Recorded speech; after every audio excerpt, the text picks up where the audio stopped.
Di perairan biru Laut Sulawesi, tersembunyi sebuah kekayaan alam yang menjadi rebutan dua negara bertetangga selama lebih dari 4 dekade.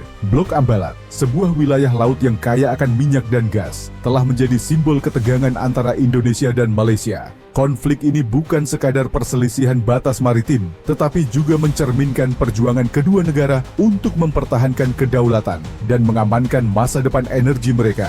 Bagaimana kisah ini bermula, dan akankah ada jalan keluar yang damai untuk mengakhiri sengketa yang telah berlarut-larut ini? Ataukah justru ketegangan ini akan memicu konflik yang lebih besar, mengancam stabilitas kawasan Asia Tenggara? Awal mula konflik Ambalat dapat ditelusuri kembali ke tahun 1969 ketika Indonesia dan Malaysia menandatangani Perjanjian Batas Kontinental Indonesia-Malaysia. Dalam perjanjian ini, Blok Ambalat diakui sebagai bagian dari wilayah Indonesia. Namun, 10 tahun kemudian, Malaysia menerbitkan peta baru yang mengubah batas maritimnya, mencakup Blok Ambalat ke dalam wilayah kedaulatannya. Langkah ini memicu ketegangan yang berujung pada sengketa klaim teritorial antara kedua negara. Blok Ambalat, yang terletak di timur Provinsi Kalimantan Utara Indonesia dan tenggara negara bagian Sabah, Malaysia, menjadi medan pertarungan geopolitik yang kompleks. Potensi sumber daya alam di Blok Ambalat tidak bisa dianggap remeh. Wilayah ini diperkirakan menyimpan cadangan minyak bumi sebesar 62 juta barel dan gas alam sebesar 348 juta meter kubik. Angka-angka ini menjadikan Ambalat sebagai salah satu wilayah laut paling berharga di kawasan Asia Tenggara. Tidak mengherankan jika kedua negara bersikeras mempertahankan klaim mereka atas wilayah ini.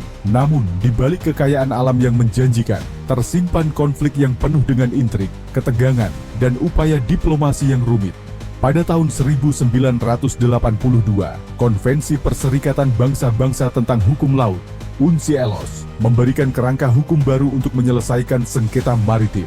UNCLOS menetapkan bahwa Malaysia, sebagai negara pantai biasa, hanya diperbolehkan menarik garis batas normal.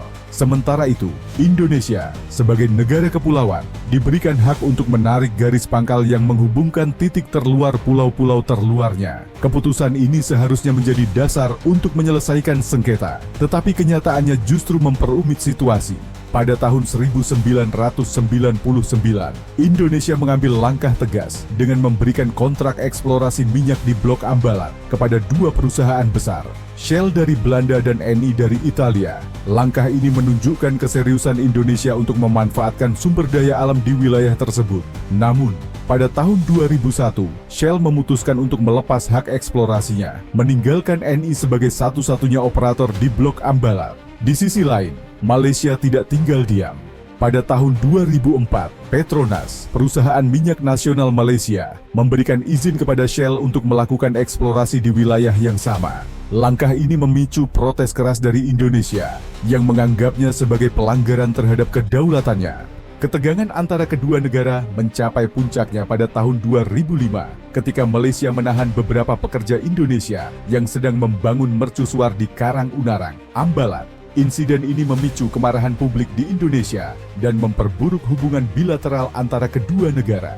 Rumor beredar bahwa proses penahanan berlangsung kasar, meskipun kedua pemerintah berusaha meredakan situasi dengan langkah-langkah diplomatik. Sementara itu, sengketa teritorial tidak hanya terbatas pada Blok Ambalat.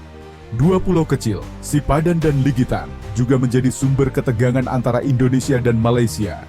Kedua pulau ini terletak di perairan yang berdekatan dengan Blok Ambalat dan telah menjadi subjek sengketa selama bertahun-tahun.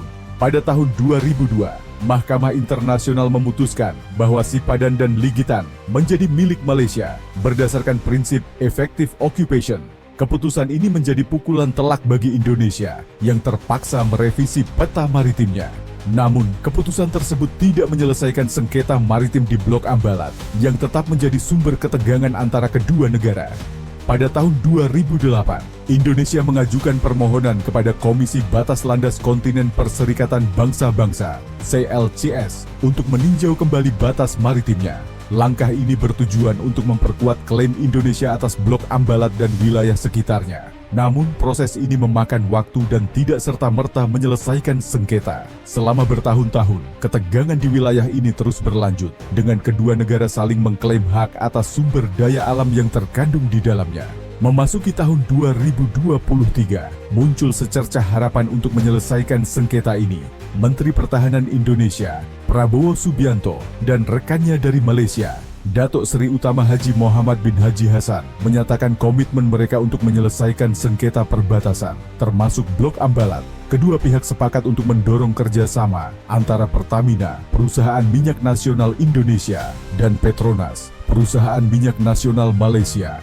Langkah ini diharapkan dapat menjadi solusi yang saling menguntungkan bagi kedua negara. Namun, di tengah upaya diplomasi ini, Parlemen Malaysia terus membahas sengketa Ambalat dengan nada yang semakin keras. Mereka menolak klaim Indonesia atas wilayah tersebut dan semakin gusar menilai Malaysia harus memperkuat pertahanan di Sabah.